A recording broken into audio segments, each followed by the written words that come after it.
Vídeo de hoje do canal do Nicola vai te contar que Alex Teixeira, alvo de vários clubes brasileiros, está livre no mercado e ele rescindiu seu contrato ao longo do sábado no Besiktas. Será que pode pintar no seu time do coração? Bora falar também sobre reforço no Cruzeiro, a goleada do Fluminense em cima do Corinthians, o Atlético Mineiro tendo de recorrer a empréstimos bancários, atualizações sobre a busca do Flamengo por reforços, além de uma série de outras novidades, tudo a partir de agora. Não sei antes me apresentar, sou Jorge Nicola, jornalista esportivo, e a ideia por aqui é deixar você super bem informado sobre as coisas do seu clube do coração. Para não perder nada, deixa like no vídeo e aperta esse botãozinho vermelho de inscreva-se. Combinado? Bora contar que todo esse conteúdo é um oferecimento de Aposta Ganha, site de apostas esportivas que me dá a maior sorte. Quem sabe você também pode se dar super bem. Nesse domingo tem jogos do Campeonato Brasileiro e eles começam a partir das 11 da manhã com Avaí e Cuiabá. Um pouquinho mais tarde também tem em campo Atlético Goianiense e São Paulo, América e Goiás e Curitiba e Fortaleza na segunda-feira. A rodada da Série A termina com Red Bull Bragantino e Botafogo. Você não vai ficar fora dessa, né? Faz agora mesmo o seu cadastro na Aposta Ganha, o link está no comentário fixo. Depois você faz seu depósito e começa a apostar, beleza? Bora começar com o tradicional giro de notícias. Primeira informação é de que Valdívia, chileno, com passagens por Palmeiras, seleção do Chile, entre outros, se aposentou aos 38 anos de idade. Ele alega que se cansou do futebol.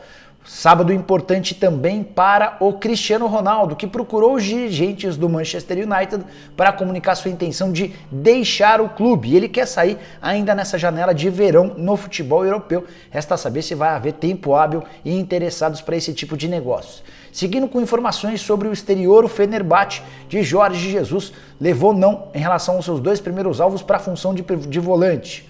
William Carvalho, português, foi a primeira tentativa do Fenerbahçe. O Betis pediu 10 milhões de euros, não houve acordo. Depois, também a pedido de JJ, o time turco fez uma investida em Vinícius Souza, ex-jogador do Flamengo, volante que pertence ao Lomel. 9 milhões de euros foi a pedida do time belga, também sem acordo.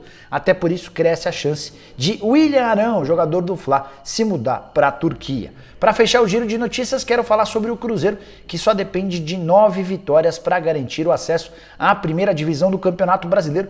Vale a lembrança de que o Cruzeiro ainda joga mais 23 rodadas, ou seja, pode diminuir bastante seu aproveitamento, que ainda assim vai conseguir voltar à elite do futebol nacional. Já que falei do Cruzeiro nas notinhas, nas curtinhas, nesse giro de notícias, bora falar a respeito da Raposa com uma informação importante sobre reforços. Notícia que surgiu na Rádio Gaúcha dá conta de que o Cruzeiro está contratando o volante Fernando Henrique, 21 anos de idade, atleta que pertence ao Grêmio. Se você não o conhece, eu vou dar uma apresentada. Jogador que passou por todas as categorias de base da seleção brasileira, super bem falado, mas que tem tido bem pouco espaço com o Roger Machado na atual temporada, só 6 partidas, sendo 4 no Campeonato Gaúcho, entrou uma única vez na Série B do Campeonato Brasileiro.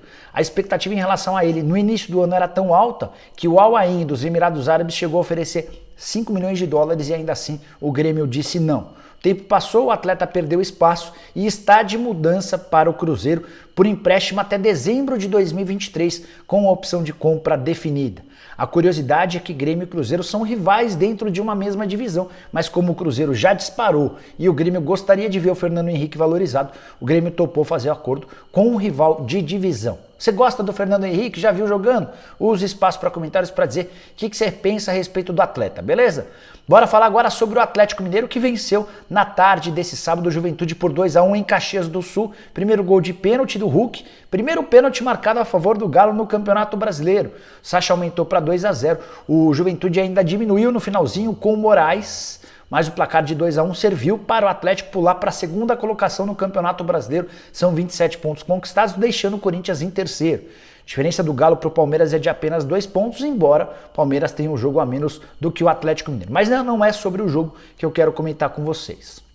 Formação do Fred Augusto, que é um cara que acompanha bem de perto o Atlético, dá conta de que o Galo precisou durante o mês de junho de empréstimos bancários, que totalizaram 38 milhões de reais. Foi a única fórmula encontrada pelos 4 R's e pelo presidente Sérgio Coelho para que o Galo conseguisse cumprir suas dívidas e não onerasse ainda mais a sua folha salarial, nem atrasasse salários, nem outras coisas. Fluxo de caixa com dificuldades, esses empréstimos têm se tornado comuns até nos clubes mais bem-sucedidos do ponto de vista financeiro, só para citar alguns exemplos, Flamengo e Palmeiras. O São Paulo também acaba de adquirir um empréstimo bancário de 25 milhões de reais, embora esses 38 do Galo sejam bastante dinheiro. No mês de julho, que está começando, o Atlético já tem mais uma série de outras pendências além das contas normais. Uma delas, Eraso, zagueiro equatoriano que deixou nenhuma saudade nos dirigentes e nos torcedores do Galo. O Galo tem uma condenação de aproximadamente 12 milhões de reais. São 7 milhões e 400 mil da condenação, juros, correção monetária e honorários acrescem ou elevam essa dívida para algo na casa dos 12 milhões de reais, também por isso o empréstimo bancário, tá? Bora falar agora a respeito do Flamengo, que fez proposta oficial por Wendel. Aí você que viu o vídeo pela manhã falou, mas Nicola, o diretor do Zenit já falou que não quer vender o Wendel nem emprestar o Wendel para o Flamengo. Verdade. Mas a ideia do Fla não é contar com a anuência do Zenit. Os dirigentes do Flamengo se reuniram na última madrugada com os representantes do Wendel e estão tentando convencer o volante ex-fluminense a suspender seu contrato na FIFA para fechar um acordo de 1 ano de empréstimo com o Flamengo.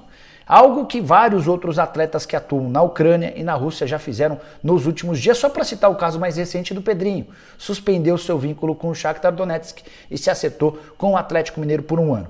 A ideia do Wendel não era sair pela porta dos fundos. Ele é um dos atletas mais importantes dentro do elenco do time russo e gostaria de um acordo, mas ao que parece esse acordo não vai acontecer. Então agora o Wendel e seu empresário têm essa dura missão de definir sobre permanecer na Rússia ou aguardar propostas de times europeus ou quebrar qualquer possibilidade de acordo, ir à FIFA, pedir a suspensão do contrato e fechar com o Flamengo por uma temporada.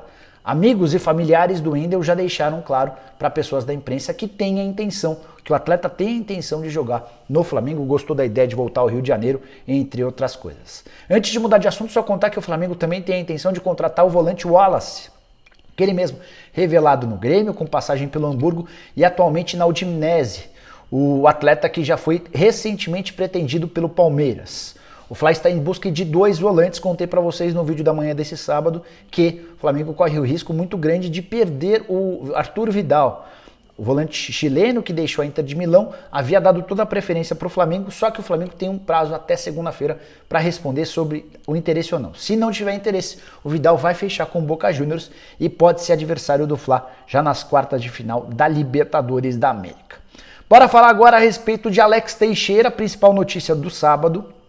Atacante que já foi super pretendido por vários clubes brasileiros, só para citar alguns, Palmeiras, Corinthians, São Paulo, Vasco da Gama, em outros momentos procuraram Alex Teixeira para demonstrar a intenção de contratá-lo. Pois bem, nesse sábado o Besiktas, usando suas redes sociais, comunicou a rescisão do contrato de forma antecipada com o atleta. O vínculo só terminaria em junho de 2023. Alex Teixeira, que perdeu espaço nos últimos meses, virou mais reserva do que titular. A forma como o Besiktas comunicou essa decisão foi a seguinte, abre aspas: rescindimos nosso contrato por mútuo acordo com o jogador de futebol brasileiro Alex Teixeira. Gostaríamos de agradecer ao Alex, que se mostrou compreensivo em linha com os interesses do nosso clube pelos seus serviços e desejar-lhe sucesso na sua futura carreira futebolística. É natural que o Alex Teixeira volte ao Brasil. Essa ideia já estava na cabeça do jogador quando ele deixou o futebol chinês. Aí apareceu uma proposta do Besiktas muito superior do ponto de vista financeiro a tudo que ele teria no futebol brasileiro. Então ele adiou esse plano de voltar ao Brasil. Depois da passagem que não foi bem sucedida pela Turquia, imagino que o Alex vá dar prioridade para clubes brasileiros. Está livre no mercado, pode assinar com quem bem entender e virá reforço a partir de 18 de julho. Não vive o auge da forma física, tem se contundido mais do que normalmente, até por isso é uma contratação de risco, não dá para investir R$1,5 milhão por mês.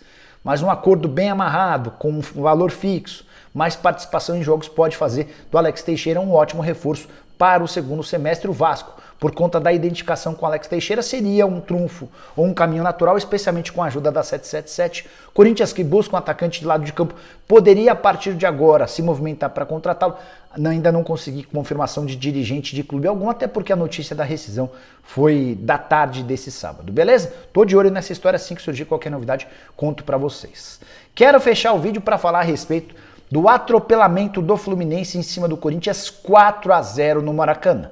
Antes de mais nada, porém, é importante lembrar que o Corinthians foi com um time reserva.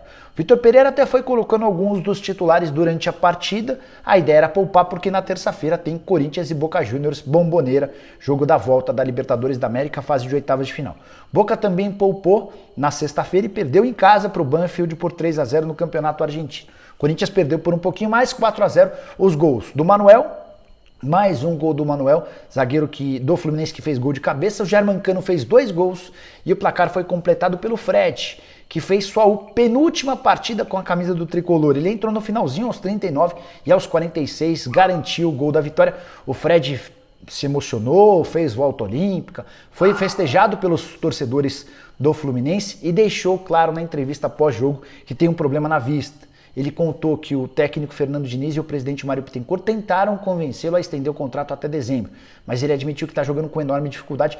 A impressão que deu a partir do que ele falou é de que até para enxergar a bola já está mais complicado. Ele se referiu ao lance do gol em que ele chuta e vê a bola entrando meio que de forma com dificuldade. Então encerra-se nesse momento a carreira de um dos principais atletas do clube, 199 gols com o gol de hoje, 199 gols em 381 partidas. Ele ainda enfrenta o Ceará no próximo fim de semana, a última partida do Fred com a camisa do Fluminense, e a expectativa de Maracanã completamente lotado, praticamente todos os ingressos vendidos. Nesse sábado já foram 44 mil entradas e torcedor do Fluminense bastante contente, até porque o Flu com a vitória pulou para o 4º lugar, ganhou 2 posições, já tem 24 pontos ganhos. Corinthians, como eu contei, caiu da 2ª para a 3ª colocação, foi ultrapassado pelo Atlético Mineiro, tem 26 pontos conquistados. A derrota tem muito a ver com a falta de elenco. O Corinthians até tem um bom time titular, quando precisa de reposições sofre bastante, até por isso o VP vem pedindo de forma insistente